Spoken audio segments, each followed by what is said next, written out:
Le ballet des avions militaires a repris dans le ciel tourangeau. Aujourd'hui, une cinquantaine de départs ont été programmés. Un vol d'évaluation hier a permis de déterminer une faible densité de particules volcaniques dans l'espace utilisé par les élèves de la base 705. Le test que nous avons fait a été fait hier en fin d'après-midi.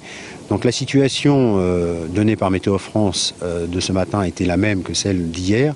Donc le test d'hier étant positif, nous avons décidé de reprendre les vols ce matin dans les zones qui étaient définies à faible densité de particules. Si les avions commerciaux volent en moyenne à 12 000 mètres d'altitude, ceux de la base aérienne 705 ne dépassent en général pas les 7 000 mètres, là où les particules deviennent moins denses.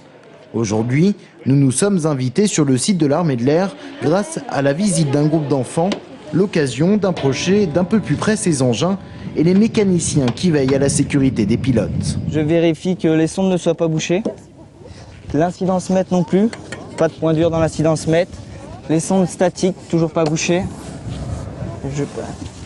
Hop.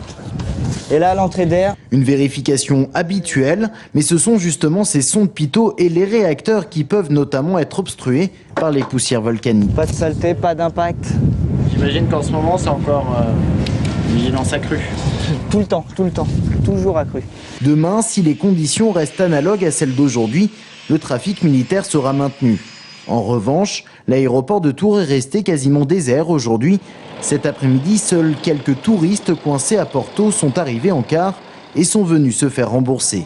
On est parti à 21h heure locale de Porto hier. On arrive tout juste à l'instant, il est 16h environ. Grosse fatigue alors. Grosse fatigue, oui. L'aéroport reste fermé au moins jusqu'à demain 13h. Mais le vol de demain après-midi à destination de Londres a d'ores et déjà été annulé par Ryanair. Météo France, de son côté, a fait elle aussi voler un vol d'évaluation aujourd'hui dans le ciel français pour obtenir des informations plus précises.